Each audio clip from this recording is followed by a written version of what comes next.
Hey guys, Carl from Purple Misplaced. Today I'm going to be taking a look at The Walking Dead Surrounded from designer Jason Tagmire and publisher Buttonshy Games, with some development work done in-house by Dustin Dobson and Roshni Patel. This is a game that I was super excited about when I heard it coming out. Actually, before it was coming out in the Buttonshy Discord, there was secretive talk about pulling people in to potentially design a game for this IP when Buttonshy did get the IP. And from what I understand, lots of people did turn in games, but ultimately Jason Tagmire himself came up with the design of the game, which is really cool for me to see because I know Jason does a ton of work behind the scenes with Buttonshy, and it means he doesn't have a whole lot of time to design his own games. So to see his name popping up on a game again makes me very happy because of that fact, to see that he has some time to get some design work in, and also seeing a name like Dustin Dobson, who designed a bunch of other Buttonshy games that I really do love, as a developer on this game made me even more happy. So I was very excited when this game came. Disclaimer, this is a review copy that was sent from the publisher, but as always, I will do my best to give you my own honest opinion on the game. I put that out there because I said, this game came in, I was super excited to get this to the table as a big fan of the comic book, as a big fan of Buttonshy, Dustin Dobson, Jason Tagmire. I really wanted to see what they put together as a solo mode in the world of The Walking Dead, especially in the world of The Walking Dead comic book. So enough gushing from me, let's head down to the table to see how this one plays, and then I'll meet you back up here to let you know what I think about the game. All right, for this video, I'm actually going to be doing 2 playthroughs because one very cool thing about this game is that it comes with quite a few scenarios right in the core game. So I want to play once with just the core rules so you can see how the rules work, and then I want to play one more time using a scenario so that you can see how the scenarios change things up. So to set up a game of The Walking Dead Surrounded, begin first by taking all of the cards with the location side face up, giving those a shuffle.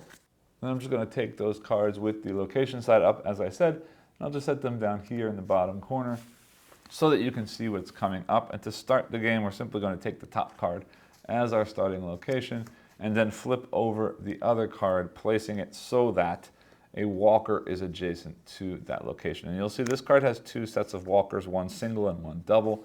And when I explain how the game works, you'll see why, but I'm going to place this out so that the double is not touching my location. All right, then The Walking Dead is going to play out over a series of turns, during which I am going to be placing out more cards, placing out more locations, surrounding locations with either Walking Dead or people, survivors, or leaders, hoping to score the most points as possible at the end of the game. And the way that's going to work is basically on each turn, I have the option to either take this top card and play it as a new location, means playing it adjacent to a survivor, which you see here marked with these people, a leader, which you don't see but is a survivor with a special marking that I'll show you when it comes out, or next to an undead, a walker. And then immediately after placing out a card, and I should mention this is called the Explore option. Again, exploring placing out a card at any available space next to a non-location card. It means I can never put a location next to a location. And then I will immediately turn over the next card to show the other side of it, placing it such that a walker on that card is touching the location that I placed. And in the event that a walker cannot be placed, that it is touching that location, I can then take that card with its occupant side face up and place it anywhere I'd like to, adjacent to any location out on the board. Now, if there is a walker at that location, meaning you see a walker on the card itself, I must take the Explore action and place that location out. Otherwise, instead of taking the Explore action to place out a new location, I can instead take the Occupy action, which means I'm simply going to take the top card, flip it to the occupant side, and then place it adjacent to any location that is already on the screen. Meaning, every location has 4 spots for occupants, and every occupant card has 4 spaces for locations, and we're going to sort of build out this alternating grid of cards, with the hope of scoring as many points as possible. And to score points in this game, at the end of each game, I'm going to look at each location, and I'm going to count up the total number of survivors and leaders at that location and score points for them by then subtracting the total number of walkers at that location. And the way that works is every walker is -1, Every survivor is +1. And every leader is going to score 1 point for themselves plus 1 point for every survivor at that location. But in the event that there's more than one leader at a location, those leaders will fight and none of them will score. In addition, if the card has an item printed on it and there is something in all 4 locations or all 4 spaces around that location, you will also score 1 point for that item. Or in the case of a +2 or +3 in that location, an additional 2 or 3 points. And you'll see how that works as it comes out. Also, you'll see that some of the survivors and leaders have abilities. Right here you see burn on this card. When you take an occupy action and place out a card such that one of those survivors or leaders with the ability is touching the location, you then trigger that ability. And the 3 abilities are move, look, and burn. Move allows me to take a occupant card and relocate that to any of the other locations or other positions, around that current location card. Wherever that card is, it can simply move to a different side of that location. Look allows me to either look at both sides of the top card of the deck or both sides of the bottom card of the deck. And burn allows me to take any card from the display and add it either back to the top or the bottom of the deck.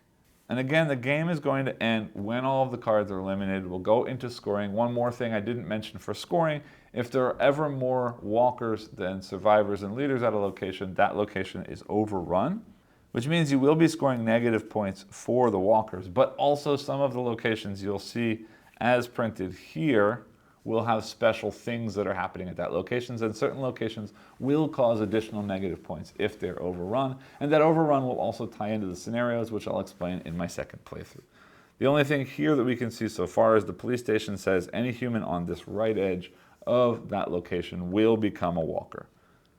So if I put a walker there, so be it, it's a walker, but if I put a person there, they will turn into a walker. So right now this location has 1 survivor and 1 walker, which is a 0 score for now.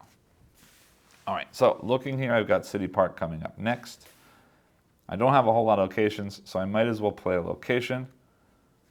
So I will put that here next to this survivor, and you'll see already that things are expanding in certain directions, so it may be, and I'm going to start a little higher, since I can already see this is going to go down.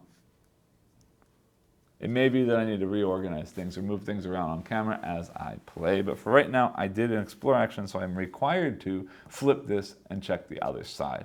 If I hadn't, if this was an occupant turn, I would immediately have to place this as an explore because this one does have a walker there, but this is the occupant going with this location, so I flip it.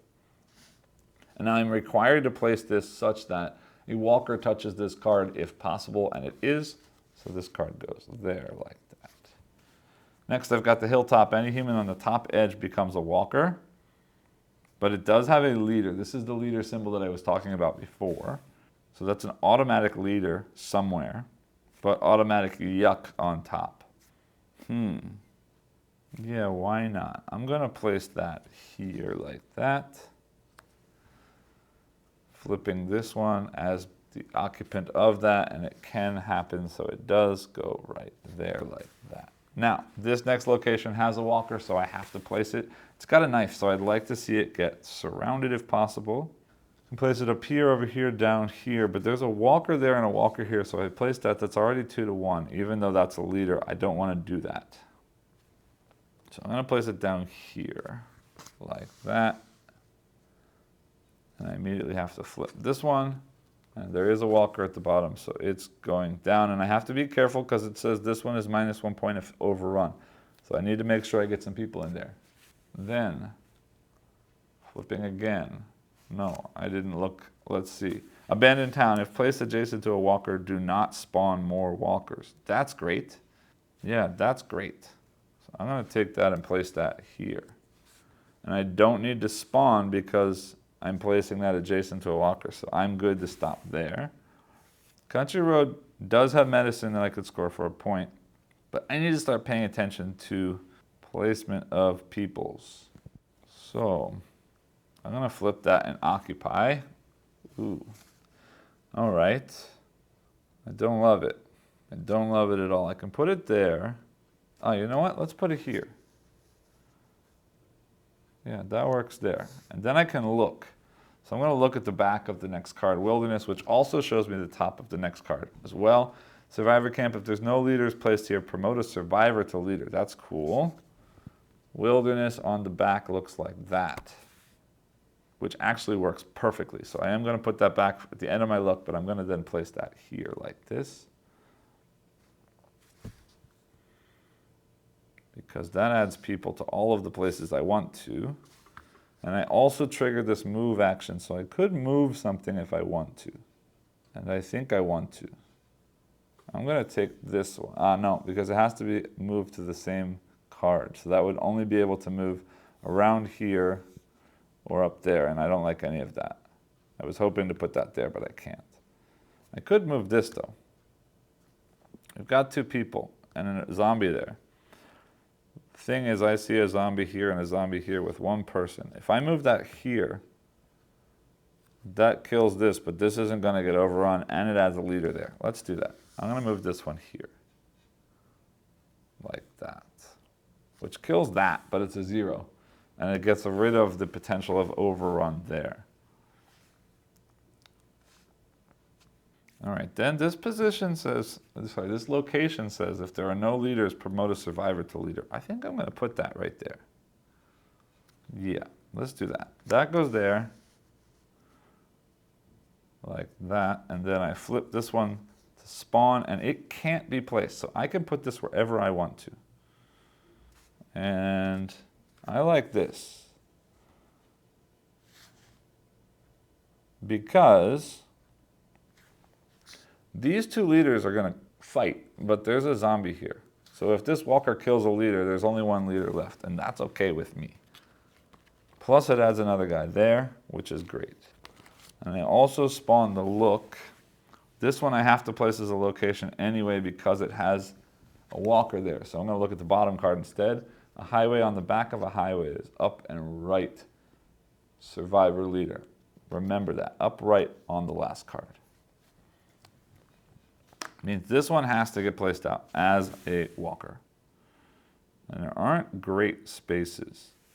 I think I might do it here because then I can potentially do this and surround that knife.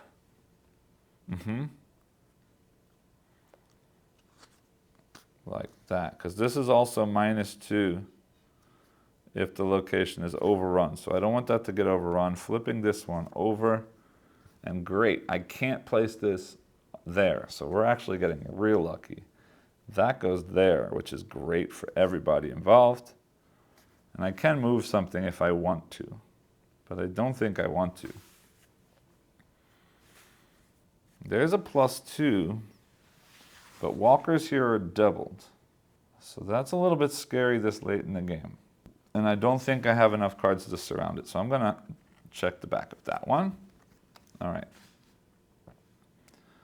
And I will stick that right here like that. Again, a +3. Leaders lose their leadership here and become survivors. Not great. But I remember that up and right, sorry, down and left had walkers in the next spot. And there's nowhere for me to put this. Down and left were walkers. So that means I need to protect the upside and the right side to this card. So if I put it here, I know that I can spawn and place something else there. It's going to be a leader, but it will just be a survivor. And score a point. Or I can just flip it and find a home for it. Yeah, let's just flip it and find a home for it. Down and right. Down and right. So this is going to go there. Like that. Am I on the screen? I'm not. So I'm going to move everything in just a second. But first, let's flip this card or place it out. Yeah, let's just place this out. Because there's no spawn card after it, I can place this out as a free location. So I'm going to stick it over here. You can't see yet, but I'm going to move everything over, and then I will go into final scoring. So now you can see the last 2 cards I added were this guy here and then this one down in the corner like that. And then going into final scoring, I have to evaluate each of the locations. Starting here, I've got 1 leader and 1 survivor. So that's 1 point 2 points for them, and then they score for survivors again, so that's 3 for that location. Next is location. I've got 1 walker that's going to kill one of the survivors. So again, 1, 2, 3 for that location. This location up here again, that walker kills a regular survivor, so I've got a leader and a survivor. 1, 2, 3 again. In the middle, we've got 2 leaders, but I'm going to have a walker kill a leader. So I've got 2 survivors and a leader. 1, 2, 3, and then again for each of them for 5, plus 1 for surrounding fully. That knife is 6 points. Over here, 2 walkers, a leader, and a survivor. They're all dead, but no negative points. Coming down here, I've got a walker, a leader, and a survivor. Well, the walker kills the survivor, which leads the leader for 1 point. They don't score anything extra because there's no more survivors. 1. Coming over here, I've got 3 survivors and a walker. So he kills 1, leaving 2. That's not surrounded. 2 points. And finally down here is just 3 survivors, but it says if there are no leaders here, promote a survivor to leader. So one of these is a leader, means 1, 2, 3, 4, 5 points for a total score of 23 points. Double checking everything here, 1, 2, 3, 4, 5. Here, he's dead, 6, 7. Here, everybody's dead. Here, he's dead, 8. Here, he's dead, 9, 10, 11. Here, he's dead, 12, 13, 14, 15, 16. Here, he's dead, 17, 18, 19, 20, 21, 22. And then I forgot the one for the knife is 23 points total, which actually looking at the back of the score, or sorry, the rule book, there is a little ranking here, and 23 gets me the highest score. I'm a born leader. Congratulations. So, as I said before, I do want to reset one more time and play through one more time playing with the rules for one of the scenarios. So while I'm clearing up, let me keep talking. I have been playing through the scenarios sort of straight through, continuing only when I've beaten something. And so far I have cleared the first 7 scenarios, and while I have completed the level 8 sort of goal for the scenario, I haven't had a score that gets past that first score threshold. So I want to keep playing until I get at least 11 points on scenario 8. So I'm going to set up for scenario 8, and the way that works is for every scenario at the start when you're setting up the game, you're going to start with the location of the number that matches the scenario you're playing. So we are playing scenario 8. I'm going to set out location 8 right there in the center of the screen. Then taking the rest of the cards and shuffling them up as I do in a normal game. I'll place those out on the table, and then I'll spawn our first card, our first walker.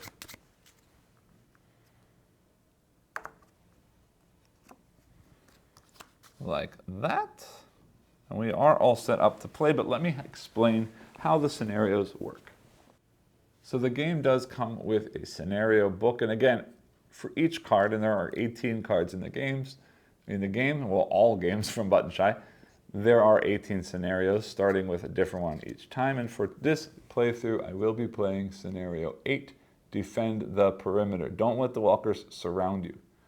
So there are 3 different levels for each of these scenarios, and the different levels are basically going to set the goals that you need to achieve in order to win that scenario. And in this scenario, the main goal is the outer edges of the map, means the things that are not touching other things, must have no more than 14 walkers. And it also says here that walkers on location cards. So remember, some of the locations have a walker printed directly on them. If that location card is touching the edge of the board, the play area, that walker will also count as one of those outer edge walkers. So in order to win on standard, I have to make sure that I have no more than 14 walkers on the outside, hard no more than 12, and expert no more than 10.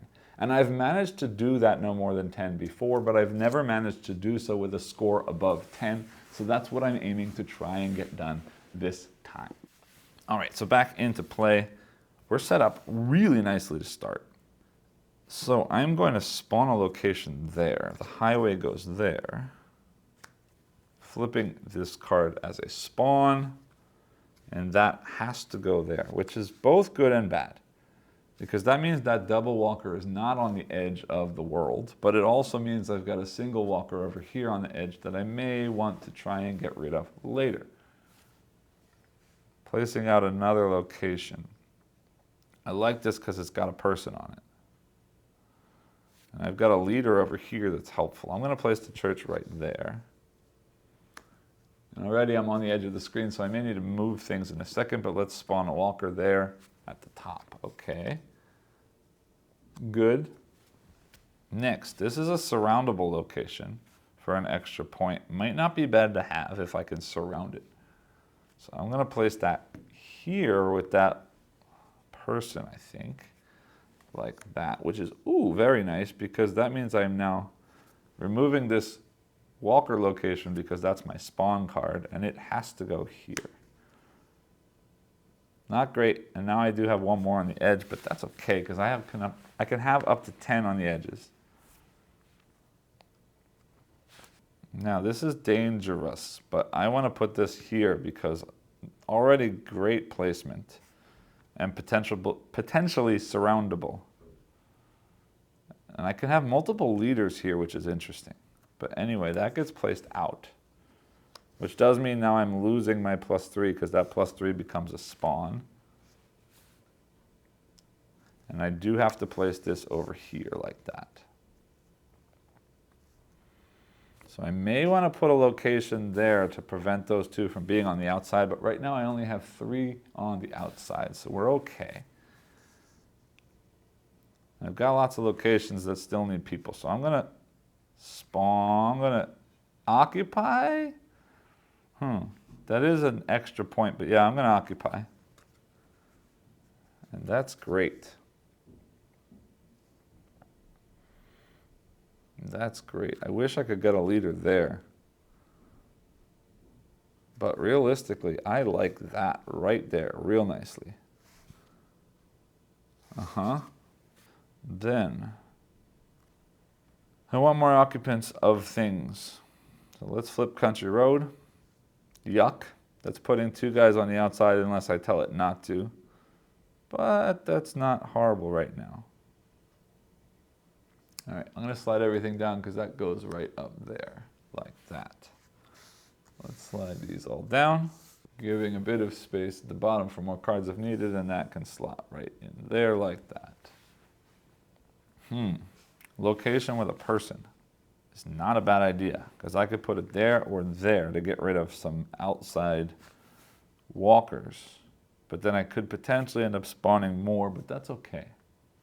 Yeah, but putting there is going to score me lots, and I don't have that many cards left, and there aren't that many walkers out right now. So let's do that anyway. I'm putting that there. We need to focus on scoring some stuff. There's a +2 I'm losing, but that's okay. Flipping that. Walkers can't go there, but that's not good, because that's 2 on the outside. I'm allowed to put this wherever I want to. I could sacrifice a guy over here to get rid of one of those. And that's 1, 2, 3, 4, 5, 6. I think I may have to do that. So let's shift the screen again. So I can sacrifice him to take away one of those external walkers. Like that. Location with a leader is very nice. But the top is going to be a walker regardless. So I don't want to put it there. Putting it there gets rid of a double thing, but loses me points. Putting it there also is not great. Putting it here is not a bad idea. Yeah, let's do that. I'm going to put that there. Which means I have to spawn, and that's got to go on top. So let me slide down like that. Got another location with a person, which I'd really like to start scoring. Right now I've got 1, 2, 3, 4 5, 6 on the outside. I'm getting close to the end. I'd love to start scoring things. Yeah, let's put him out. Except I'm worried about what the spawn's gonna bring me. But I'm gonna do it anyway. All right, I'm gonna put, no, because that's a, I'm definitely putting it out because I've already seen what that is. But if I put that there, this is gonna be a walker anyway. If I put it down here at the bottom, that's not horrible. Zooming out a little bit. Got this guy here, and this one is my final spawn. It can get placed at the bottom. So I'm gonna have to slide everything so you can see what's going on, and then we'll get into final scoring. All right, it still doesn't quite fit on the screen, but I will show you this bottom one does have one walker off the bottom.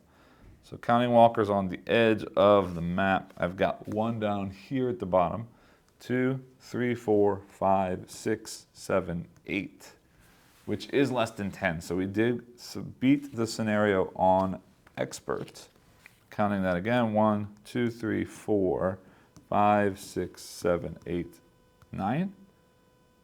1, 2, 3, 4, 5, 6, 7, 8. I don't know where I got the 9. Then scoring. Let's see if we can get over 10 points. Starting up here. Those two are dead from those two, nothing. Right here, I've got 3 people and 2 guys, so that's 1 point.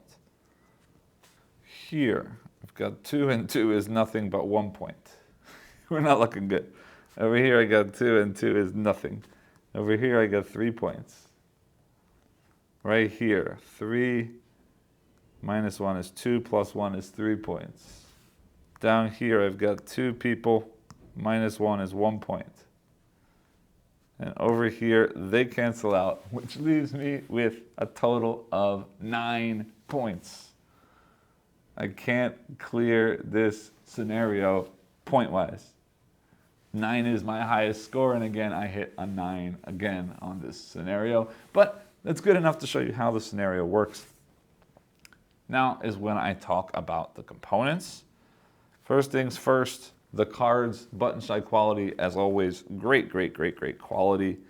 As a fan of the Walking Dead comic book, this looks wonderful. I'm so happy they went with the comic book Walking Dead and not the TV show Walking Dead. Everything is directly out of the comic book. The colors, the black and white with the poppy red, really, really looks awesome on the cards. The locations are all really cool looking as far as the illustrations from the comic book. If you're a fan of the art from Robert Kirkman's The Walking Dead, you're gonna love the way this game looks because it looks great. The symbology is very easy to see. The difference between the survivors and the leaders is very easy to see. Again, looks great. Otherwise, the only other component of a button shy game is the wallet. And again, this is the wallet, just a black wallet with The Walking Dead surrounded on it. Again, the font from the comic book. I think this looks really cool. They could have done more with it. I'm glad they didn't because matte black with this cool logo on it in red, really striking, really poppy. I love the way this looks. I love the way this all looks. Now meet me back up top and I'll let you know what I think about the game itself. Welcome back. I hope that you enjoyed the playthroughs. I'm not going to bury the lead with this one. I'm just going to come right up front and say, wow, I love this game, and I've already played almost 20 times getting ready for this video, and I promise you I'll play a whole lot more because I want to get through all of the scenarios in this box, plus the expansion that I haven't even touched yet, because this game is just a whole lot of fun, and let me get into it, but let me just say, as a fan of Button Shy, as a fan specifically of a lot of the Button Shy sort of spatial puzzle games, things like Rove, things like Wonder Tales, things like Skulls of Sedlick. This game deserves a space right in there with them. And wow, I'm really enjoying this. There's very little sort of overhead mechanical decision space in this game, meaning that every turn I'm either choosing to place a location and then spawning the next card as a potential walker next to that location, or just flipping the card as an occupant and then finding a location to put that occupant at. That is the rules of the game, aside from, of course, the abilities of the cards when you place out certain survivors at locations, and also sort of the idea of what you're trying to do, meaning getting out survivors at locations to score points, keeping the walkers away from those locations to avoid the negative points, surrounded locations that have items involved to get extra points for those items, or for scenarios that require those items, or to surround those cards that have the +2 or +3 to get the extra points.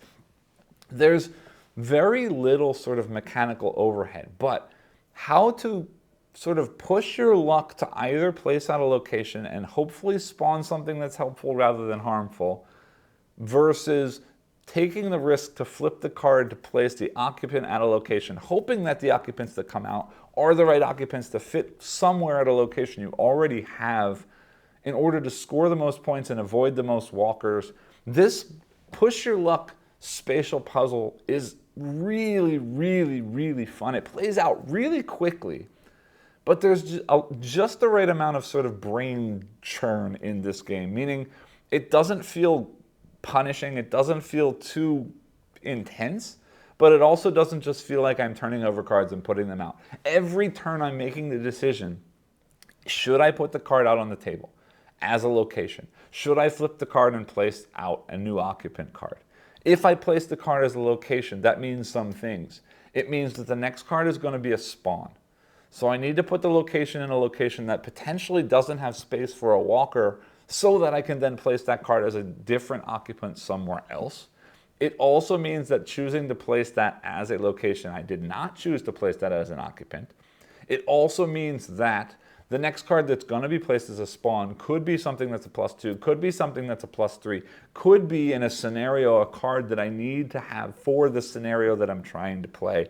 And all of these decisions add to that sort of risk-taking, push your luck sort of mechanic or mechanism here that really does make you think about what you're doing, but it never feels like a hard decision, meaning I don't know what I'm doing or I really need to plan super far ahead. It is a very nice tactical kind of decision planning while also looking at the thing that you're building as it's getting bigger and working towards the strategic goals that you are working to, especially when you're playing this game as scenarios. And it just feels so good when the thing comes out that you want to come out.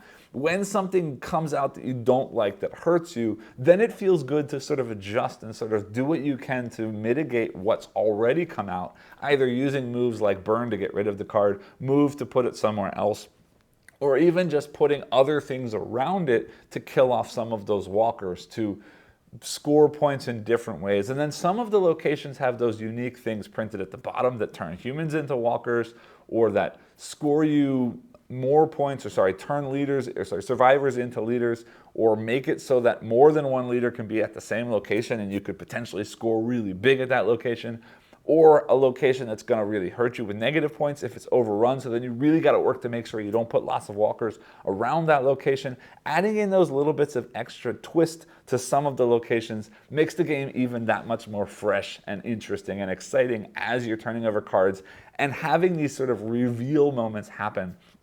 And that sort of real tense stress and push your luck that's in there really does then sort of pull in some of the thematic flavor of this sort of zombie wasteland kind of world where these survivors are trying to do the best they can, just like you yourself are trying to do the best you can in this game. I am really, really enjoying this game. And then throwing these scenarios. The scenarios, again, I've played now the first 8 of 18 scenarios, and they change things up really nicely. There's a couple of them say you have to surround all of like 2 or 3 medicine locations, or 2 or 3 attack locations, or 2 or 3 of the gas locations. There's the one you saw me now where I had to have things on the outside edge, avoid having the zombies out on the outside edge of the tableau. Every time you play a scenario, it twists things up just enough that while the core mechanism hasn't changed, the game can feel very dramatically different every time you play. Because, for example, the one you just saw me play in the playthrough, I was trying to get all of the zombies, all of the walkers internal. But all of the walkers internal means I'm scoring less at locations because they're killing more of my survivors. So then how do I balance keeping them internal, but also keeping the points higher? And I think that's where my brain is not working in that scenario, because I am keeping the zombie count really low. And even an expert, it only has to be down to 10 or less on the outside edges. So really, I should be allowing more things on the outside and focusing more on scoring, and then mitigating the stuff that's on the outside edge of the map. But again, each of these scenarios brings something different. There's 18 scenarios in this base game, and then there's an expansion with new types of cards. I haven't had a chance to try it yet, but you bet I will. Different types of cards, and then also each of those cards has its own scenario. So much content. I don't think I've ever seen a button shot game that has this much variability or content baked into such a small package. And again, I keep saying this, but I love this game. It's a whole lot of fun, and I just want to keep getting it out and playing more. And with the scenarios, it extends the life of a button shot game, because I'm not going to lie to you, a lot of the button shot games, even the ones that I've loved so much, I play and I play and I play and I play, and then I've played it, and then I kind of put it on a shelf, and sometimes they don't get out very often again. But this is one that's going to sort of force itself back onto my table, because I want to get through all of the content. And if any more stuff comes out for this, it's only going to expand more and more and more moving forward. Big fan of this one. If you like solo, spatial puzzle, push your luck kinds of games, definitely check this one out. I'm a big fan, and I will sing its praises moving forward as well. Great game. I hope that this video was helpful for you. If you did enjoy it, I do ask that you click the like, subscribe, and hit the bell icon down below, and I'll see you all next time. Thanks.